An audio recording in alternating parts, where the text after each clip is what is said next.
son parcours d'expert comptable, on associe désormais un parallèle, celui qu'il a choisi de faire, du moins avec emphase, depuis 2015. Cette année-là, la 11e circonscription électorale enregistrait de l'envoyer au Parlement en tant que député élu sur la liste de la grande coalition de l'opposition, l'Union fait la Nation 1.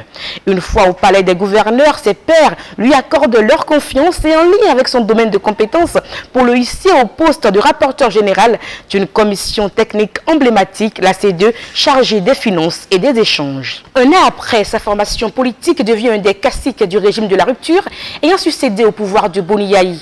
Le président Patrice Talon, qui en est le chantre, l'éprouve à travers bien des enjeux parlementaires et note son engagement militant, mais aussi républicain. 2019 arrive. Peu d'acteurs clés de la mouvance présidentielle peuvent prévaloir de la maîtrise de leur reconduction à l'Assemblée nationale. Et pourtant, serein, Gérard Benouchi savait tenir les rênes de sa destinée politique. Il est positionné. Le voilà réélu et mieux plébiscité président de la Commission des finances et des échanges.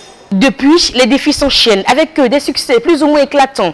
Mais une chose est certaine, l'homme politique comme du vin de bonne sauce se bonifie. C'est ainsi qu'il a assumé la direction de campagne pour la présidentielle de 2021. C'est dire donc combien notre invité du jour a du vécu politique et devrait nous permettre une meilleure analyse des actualités de ces derniers jours, mais aussi des jours à venir. Le Bénin vit une morosité économique ressentie sur le pouvoir d'achat. Le Bénin, dans la géopolitique internationale, fait face aux conséquences d'une dégradation accentuée des relations russo-ukrainiennes, la guerre et ses conséquences économiques. Le Bénin prépare de nouvelles élections, notamment les législatives du mois de janvier prochain. Le Bénin, sous le prisme du Parlement 8e législature, quel bilan pour la commission des finances que préside l'honorable député Gérard Benouchi. Autant de constats et de questionnements que nous avons dressés et prévus de soulever sous l'analyse de notre invité. Honorable Gérard Benouchi, bonjour. Bonjour Nadège. Et merci donc d'accepter notre invitation. Vous revenez de Dassa où la perspective des conflits et les mécanismes de la gestion étaient au cœur des échanges. Qu'est-ce qu'on peut retenir? Merci beaucoup. Oui, l'Assemblée nationale est réunie à Dassa depuis lundi pour 3 jours de séminaire sur le thème prévention de l'extrémisme violent. Donc, pendant ces 3 jours, les députés ont eu droit à plusieurs communications pour leur permettre d'appréhender comment on passe du fondamentalisme religieux à l'extrémisme violent, qui est donc aujourd'hui, ces manifestations sont aujourd'hui le djihadisme qui menace aujourd'hui la planète, je peux dire, mais plus particulièrement notre sous-région, où le Bénin, qui a été longtemps épargné par ce fléau, est maintenant au cœur de ce fléau, parce que vous n'êtes pas sans savoir que depuis quelques mois, le Bénin est attaqué sur son territoire vers le nord. Donc c'est nécessaire que les représentants du peuple que nous sommes, nous puissions donc maîtriser ce fléau et pour pouvoir donc, étant donné que nous sommes les mandataires du peuple, que nous sommes dans la population, que nous puissions donc conscientiser une population. Vous savez que pour faire passer un message par les représentants du peuple que nous sommes, c'est plus facile parce que nous sommes en contact avec les populations, pouvoir conscientiser les populations sur comment tuer dans l'œuf ce phénomène, parce que vous savez, ces gens-là commencent d'abord à infiltrer la population par des actions sociales, donc sous le couvert d'actions sociales, et puis s'attirent la sympathie de la population, disent qu'ils ne sont pas venus pour aller contre l'ordre établi, ils sont venus pour les aider, les sortir de leurs difficultés, surfer sur la pauvreté des populations, puis après, progressivement, installent leur machine à détruire. Donc, pendant ces 3 jours, les députés ont été donc suffisamment outillés sur les manifestations de ce phénomène, comment ça commence et par où ça aboutit, et les mécanismes pour lutter contre cela. D'abord, permettre que les populations connaissent le phénomène. Parce que si elles ne savent pas, elles accueillent et hébergent. Le Bénin étant une terre hospitalière. Une terre hospitalière, nos frontières étant poreuses, elles accueillent et hébergent facilement, hein, ceux qui demain se retournent contre elles, deviennent donc des vipères qu'ils ont eu à couver, et qui ont éclos et qui ont eu le temps de grandir parmi elles. Et finalement, quand ils prennent racine, c'est difficile donc de les déraciner. Donc pendant ces 3 jours, je pense que les députés ont été suffisamment outillés, mais aussi, vous savez que nous sommes déjà dans le cœur de l'action, le Bénin étant donc au cœur de cette menace. Nous avons été informés de tout ce que les forces de défense nationale sont en train de faire, comment elles sont préparées, les mécanismes, les dispositions qu'elles ont prises pour pouvoir contrer ce phénomène. Nous avons été suffisamment outillés pour être d'une part rassurés, mais aussi obtenir de nous, hein, les conseils pour pouvoir mieux adresser donc ce fléau et contribuer à l'éradiquer. Retour à Cotonou et dans les autres contrées du Bénin, dans les autres villes du Bénin également. Comment expliquez-vous les difficultés du pouvoir d'achat de la majorité de vos concitoyens? Et si évidemment, honorable, il faut partager le constat que fait les Béninois actuellement. Merci beaucoup Nadège. Oui, je suis béninois, je vis au Bénin, je suis parmi les populations que je représente à l'Assemblée, donc je suis au fait de leur train-train quotidien. Et je sais, et je puis confirmer effectivement que c'est difficile, que la vie est chère actuellement au Bénin, que tout coûte cher. Les produits de première nécessité coûtent cher, les produits agricoles enregistrent une flambée des prix inexplicable aujourd'hui aux yeux des populations, et qui ont tout fait donc d'adresser ou bien de pointer leurs doigts accusateurs sur les gouvernants, pour dire que c'est peut-être à cause des taxes, de l'augmentation des taxes, que les produits coûtent cher, que la vie coûte cher. C'est à cause de la création des impôts, de l'augmentation des impôts, c'est à cause de la pression fiscale que la vie coûte cher. Ce qui est normal à première vue. À première vue, on pourrait penser ça. C'est ce que les populations pensent. Mais nous, qui sommes leurs mandataires, nous sommes bien placés pour expliquer ce qui fait qu'on enregistre la cherté de la vie actuellement. D'abord, il faut dire que c'est un phénomène mondial aujourd'hui, que nous sommes dans une tendance inflationniste partout dans le monde. Vous allez l'entendre, je suivais la télévision la fois passée où je voyais le président français Emmanuel Macron en campagne, a été interpellé, violemment pris à partie même par un citoyen français qui lui disait: Monsieur le Président, mais tout coûte cher dans le pays. Je gagne 4 000 €, ma femme et moi, mais aujourd'hui, quand le mois vient et que je défalque tout ce qu'il faut pour payer les factures, il ne me reste plus rien. Et je dois faire face à la cherté de la vie. Je fais quoi? Le président lui a répondu: malheureusement, nous n'avons pas de solution miracle parce que nous importons les choses que nous ne produisons pas.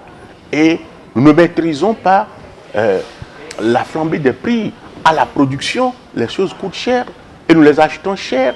Nous sommes obligés de les vendre cher. Vous voyez? Donc au Bénin, qu'est-ce qui fait qu'aujourd'hui, nous observons une tendance généralisée de hausse des prix? Il faut dire que la cherté de la prix, des prix des produits de première nécessité s'explique en partie par, premièrement, la sécheresse qui a frappé un certain nombre de pays limitrophes du Bénin qui ont enregistré des baisses de production pour les produits agricoles. Le Nigeria, par exemple, observe depuis quelques années une tendance baissière de sa production nationale.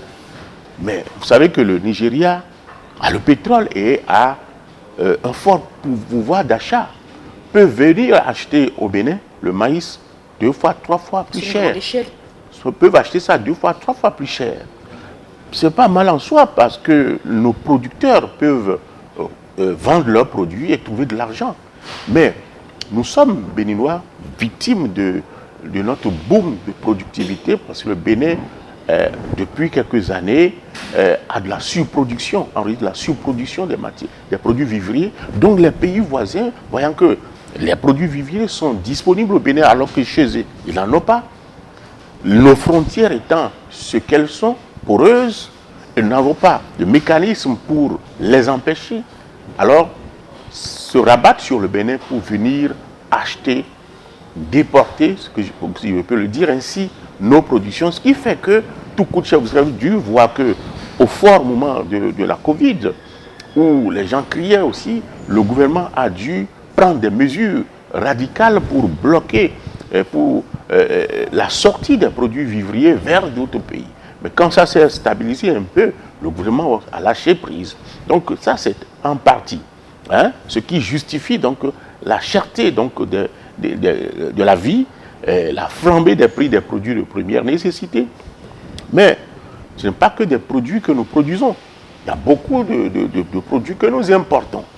Alors, lorsque le dollar prend du coup et que nous devons donc importer, changer notre monnaie dans le dollar et importer, forcément nous importons l'inflation. Donc, pour beaucoup de produits, nous importons l'inflation et que nous ne pouvons rien face à cela. Troisième facteur maintenant, la guerre en Ukraine. Vous voyez, en Ukraine, vous savez, c'est à des milliers de kilomètres du Bénin. On aurait pu penser que cela ne nous concerne pas. Mais quand le prix du pain, les boulangers ont dit qu'ils vont relever le prix du pain, on a commencé à crier, mais sans savoir que l'Ukraine et puis la Russie sont les gros producteurs du blé. Et lorsque ces pays sont affectés et que ne peuvent plus offrir beaucoup de blé, vous voyez, lorsque la demande dépasse l'offre, les prix augmentent. Voilà. Qu'est-ce que nous pouvons face à tout cela? Ce n'est pas que nous nous réjouissons, nous tentons de comprendre. Expliquer, ça ne suffirait pas pour apaiser les populations qui souffrent dans leur chair, les affres de la faim, qui ont du mal à joindre les deux bouts.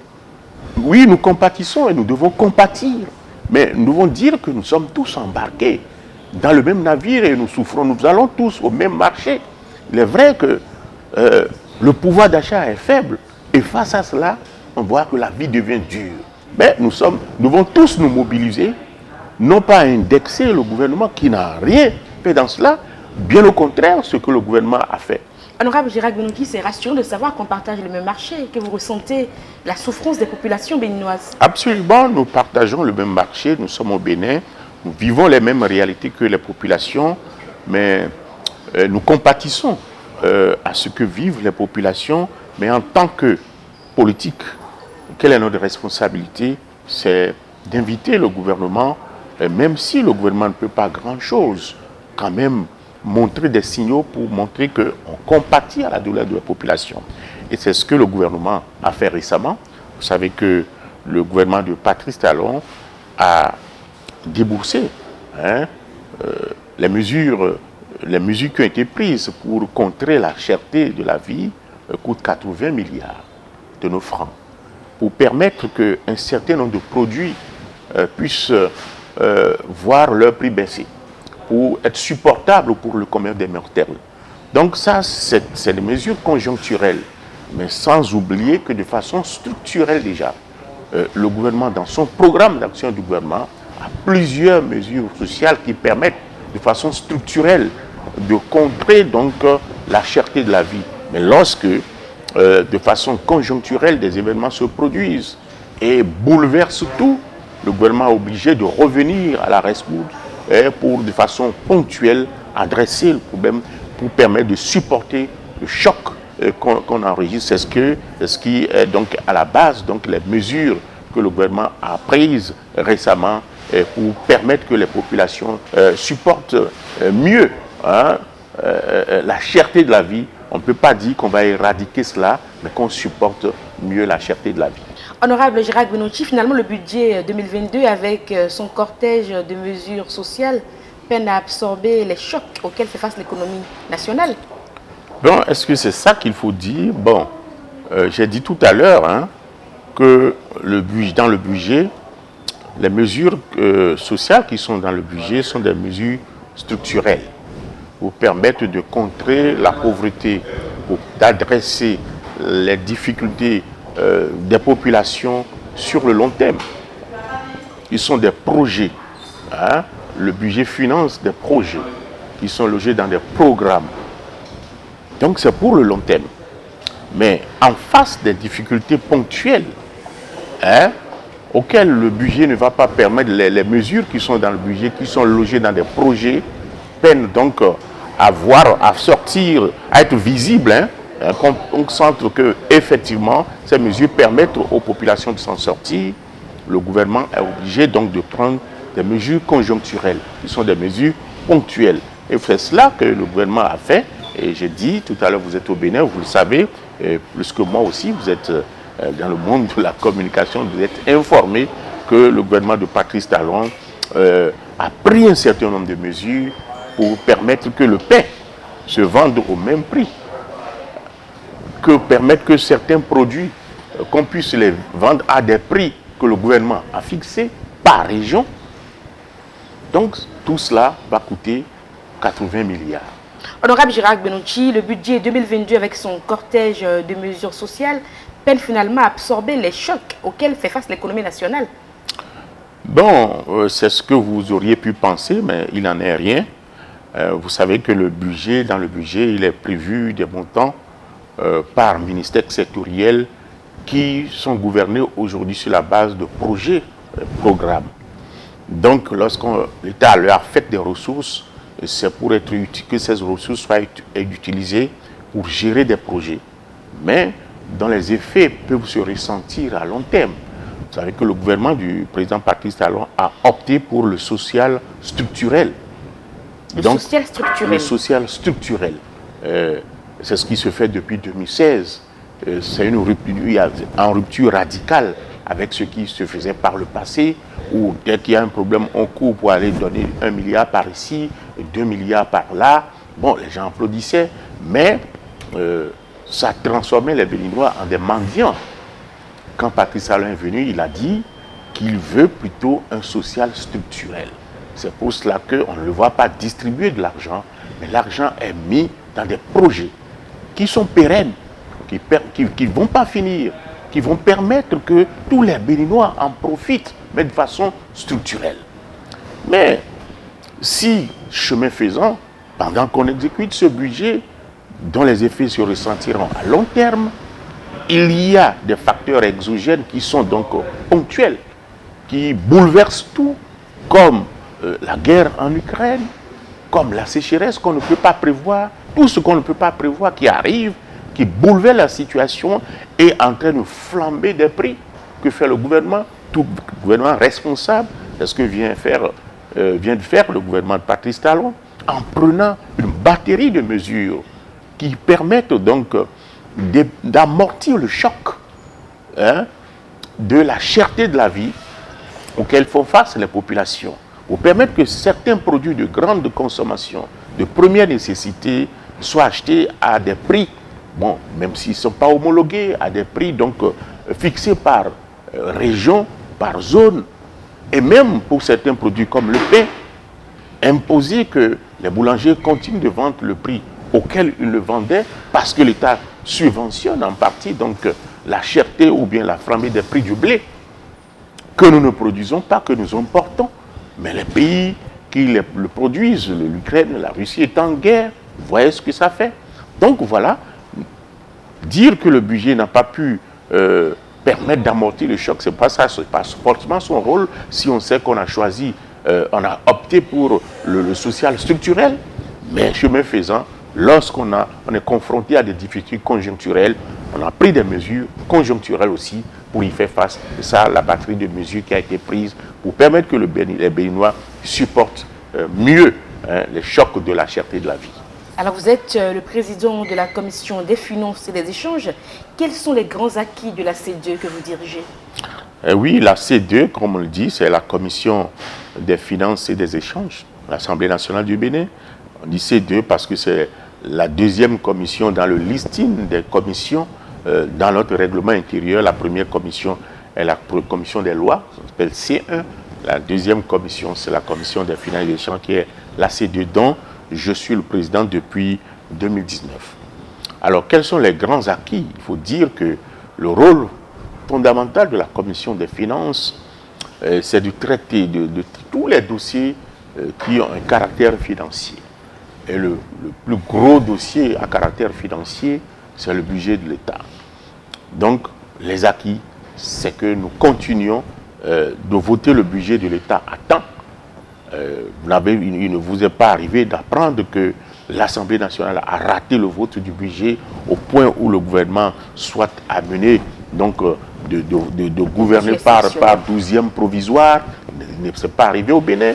Donc ça veut dire que la commission des finances fonctionne bien, étudie le projet de loi de finances qui est lui affecté à temps et que l'Assemblée nationale vote le budget à temps. Mais l'innovation dont je peux vous parler, c'est que désormais, c'est sur le volet du contrôle de l'action du gouvernement et où la 8e législature, par la bouche de son président, le président Louis Gbahounou-Vlavonou, a pris l'option de faire de son cheval de bataille le contrôle des entreprises publiques. Sur ce volet, les populations ont toujours critiqué l'Assemblée nationale de ne pas faire beaucoup sur le volet dans sa fonction de contrôle de l'action publique. Parce qu'on sait qu'il y a beaucoup de scandales et dans voilà, ces entreprises-là. Et oui, donc la commission des finances que je préside a eu à mettre sur pied une sous-commission chargée de contrôler une entreprise publique. Le président de l'Assemblée nationale a pris une décision pour autoriser cette commission à travailler et la première entreprise publique que nous avons contrôlée, c'est le Conseil national des chargeurs du Bénin, le CNCB. Le rapport a été déposé, le débat a eu lieu à l'Assemblée et ces débats ont révélé, surtout par le contenu du rapport, que nous avions raison donc d'aller contrôler les entreprises publiques parce qu'on a noté beaucoup de dysfonctionnements dans la gouvernance des entreprises publiques, surtout celle-là qui a fait qu'il y a beaucoup de manques à gagner pour l'État. Alors, si tel est le cas, cela nous encourage à continuer. Et déjà, la Commission des finances se prépare déjà pour que l'Assemblée nationale signe une nouvelle décision pour l'autoriser à orienter son fusil vers une autre entreprise publique. Vous serez informés très bientôt. Honorable, quels sont les rapports que vous entretenez avec le président Louis Vlavonou? Vous venez justement de parler du président de l'Assemblée nationale. Pensez-vous qu'il fait face comme il se doit au défi de la 8e législature? Vous savez que la gouvernance Talon est une gouvernance axée sur les réformes.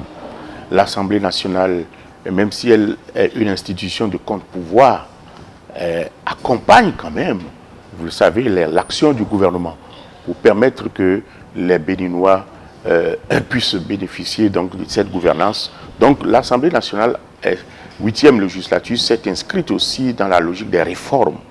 Et le président Louis Gbahounou-Vlavonou incarne ces réformes-là. Et avec l'instauration à l'Assemblée nationale, la création d'un certain nombre de structures qui permettent d'assainir la gouvernance publique. Hein? Avant, il n'y avait pas de cellule de passation des marchés publics à l'Assemblée nationale. Désormais, c'est chose faite. Il n'y avait pas de personnes responsables des marchés publics à l'Assemblée. Désormais, ça existe.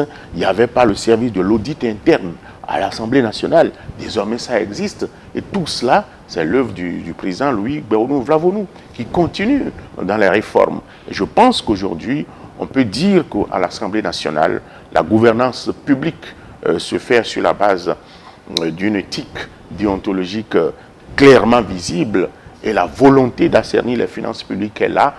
On ne dépense plus n'importe comment à l'Assemblée aujourd'hui, au point où les députés se plaignent, à bon droit, ils se plaignent, mais c'est parce que l'assainissement des finances publiques est passé par là. Je pense que les défis de la 8e législature, le président Louis Gbahounou-Vlavonou les relève bien et incarne bien la 8e législature placée sous l'ère des réformes.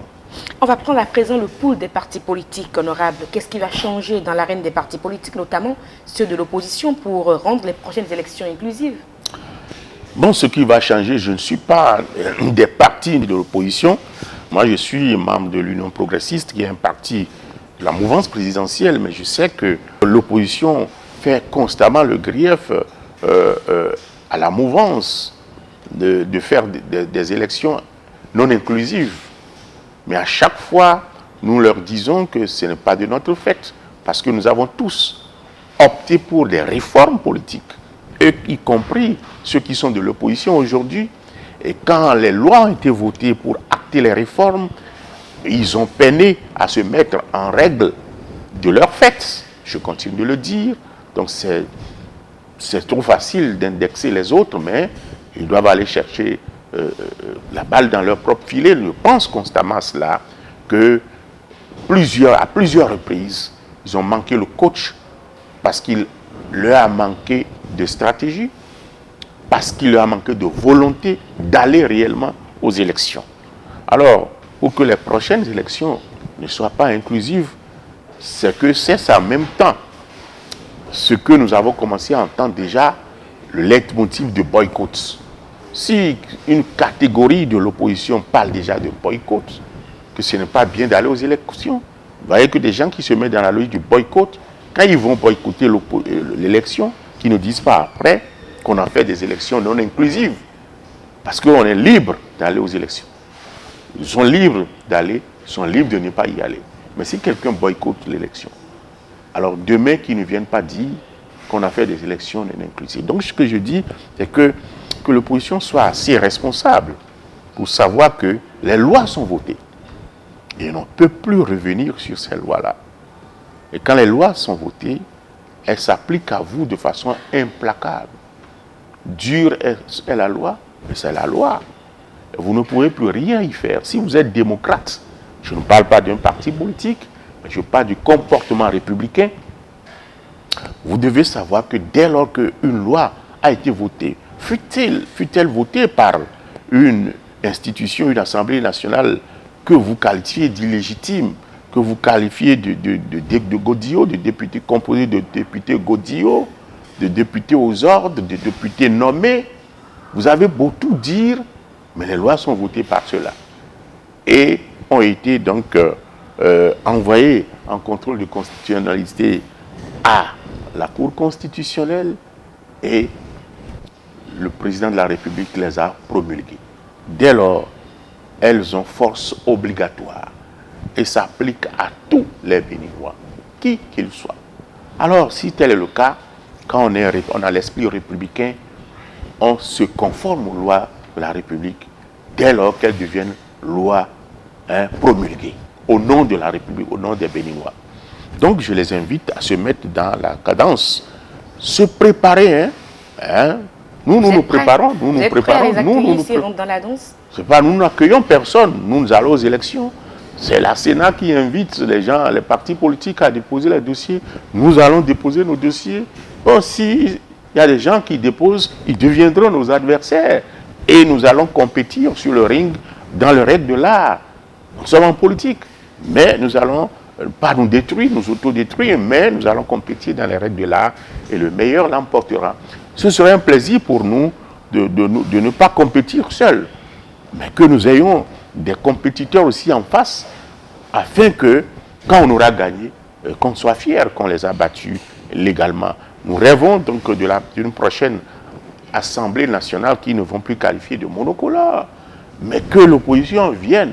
Nous sommes prêts à travailler avec l'opposition si l'opposition parvient donc à participer à ces élections et à avoir des élus, des députés. C'est avec plaisir et bonheur que nous travaillerons ensemble. D'ailleurs, les Béninois sont habitués à travailler dans la bonne ambiance, même si à l'opposition à l'Assemblée, vous n'allez pas reconnaître à l'Assemblée nationale que, après nos échanges verbaux devant vos caméras, suite à ça, nous sommes des frères. Nous allons déjeuner ensemble, mangeons ensemble. Nous rêvons de revivre cette ambiance-là. La balle est donc dans le camp de l'opposition. Et vous faites bien de rappeler que vous êtes de l'UP. Comment se porte l'UP en ligne avec ces élections législatives? Oui, l'Union progressiste, qui est le plus grand parti politique du Bénin, vous le savez, de par les résultats des élections successives, tant les législatives de 2019 que par les résultats des élections communales.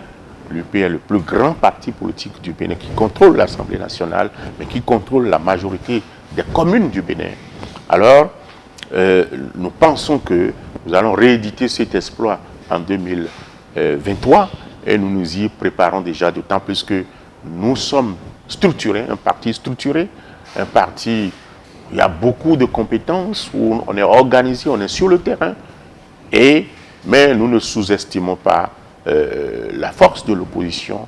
Nous prenons ça à juste mesure et nous nous organisons quand même pour pouvoir maîtriser le terrain. Ce que nous faisons maintenant, c'est de tout faire pour maîtriser nos fiefs traditionnels, mais aussi nous travaillons beaucoup dans l'ombre pour faire du recrutement politique. Nous faisons du recrutement chaque jour qu'il fait au fichier national du parti. Nous enregistrons des entrées, des adhésions qui continuent. Mais le seul baromètre n'est pas le fichier, mais sur le terrain aussi, les militants travaillent pour donc élargir nos bases, voilà, élargir donc nos fiefs en termes d'adhésion au parti. L'UP se porte donc bien. L'UP se porte bien, je peux vous le confirmer. Et la Sénat rassure-t-elle votre formation politique? Pardon? La Sénat, est-ce qu'elle rassure votre formation politique? Mais pourquoi pas? La Sénat, vous savez, la Commission électorale nationale, nous sommes habitués à cette institution, cette appellation au Bénin, qui a fait ses preuves de par plusieurs élections. Aujourd'hui, la Sénat pour le Bénin, c'est un label. Depuis qu'elle a été créée à la conférence des forces vives de la nation, nous avons été copiés par beaucoup de pays, bon, où encore des gens ont laissé tomber. Mais au Bénin, ça continue, la légende continue. Et notre Sénat a aujourd'hui de la culture et une référence. Et tous les Béninois apprécient de par la manière dont elle a géré, la Sénat a géré les différentes élections, surtout les dernières. Je pense que tous les Béninois sont unanimes à reconnaître que notre Sénat a gagné en professionnalisme, en crédibilité. Honorable, que recevez-vous comme écho concernant la décision de la Cour constitutionnelle qui raccourcit de quelques semaines ou mois le délai qui nous sépare des législatives? Oui, c'est vrai, de quelques mois, le mandat des députés en cours a été donc raccourci par une décision de la Cour constitutionnelle qui n'est qu'une conséquence logique de l'interprétation du nouveau code électoral qui a fixé, qui a cadré donc les dates des élections. Donc la Cour n'a fait qu'interpréter donc le code électoral. Et je pense que les décisions de la Cour étant sans recours, donc on doit arrêter les commentaires et puis aller nous préparer pour aller aux élections. Alors, honorable, est-ce que vous pensez que notre pays peut éviter un tout petit peu les conséquences de la guerre en cours dans le nord de l'Europe? Non, nous ne pouvons pas éviter cela. Vous savez on doit subir, c'est pour cela qu'on ne doit jamais souhaiter que la guerre éclate dans n'importe quel coin du monde, étant donné que nous sommes aujourd'hui dans un monde globalisé, ou qui est devenu un petit village, où le moins de bruit dans un autre coin du monde, dans un petit coin du monde, affecte irrémédiablement les populations qui se trouvent à des milliers de kilomètres. Donc, le Bénin peut-il échapper? Je ne pense pas que nous subissons déjà, malgré que nous ne sommes pas impliqués dans la guerre. Vous voyez que le Bénin débourse maintenant des milliards pour contrer les chocs dus aux effets de la guerre. Nous sommes à la fin de cet entretien. Je vais vous laisser quelques minutes pour dire votre dernier mot. Je vous remercie de m'avoir permis d'aborder un certain nombre de problèmes qui sont les préoccupations de l'ère pour tous les Béninois, surtout la cherté de la vie. Je voudrais une fois encore compatir aux difficultés de tous mes compatriotes du fait donc de la cherté de la vie et dire aujourd'hui que ce n'est pas l'effet du gouvernement, ce n'est pas une action du gouvernement. Depuis 2016, aucun impôt nouveau n'a été créé, aucun taux d'impôt n'a été augmenté.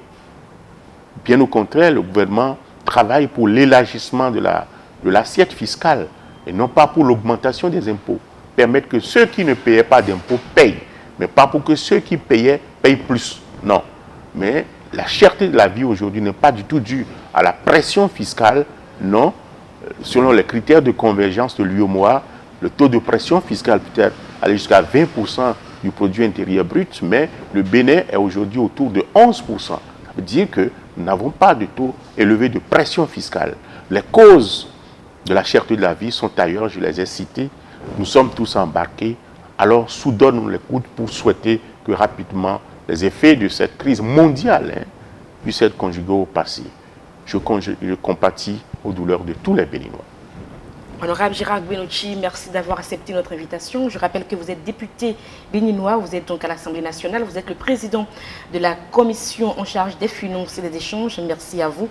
On retiendra de votre entretien que la cherté de la vie n'est pas le fait de l'État béninois et que l'État fait tout possible pour mieux juguler cette crise et permettre aux populations de faire face donc à ces problèmes qui secouent le monde entier. Nous retiendrons également que côté politique, vous invitez donc les opposants à vite se conformer aux tests en place pour pouvoir rentrer dans la danse parce que les élections législatives auront bel et bien lieu en janvier prochain. Vous avez indiqué que vous avez de très bons rapports avec le président Louis Lavonou, le président de l'Assemblée nationale qui garde très bien l'Assemblée nationale. Merci à vous, portez-vous bien. Au revoir. Je rappelle que l'émission est diffusée sur Voice Africa, sur Culture TV, sur Diaspora TV et sur Bénin Télévision. Également relayée sur nos canaux Twitter, Facebook, Instagram. Merci à tous, portez-vous bien. Au revoir.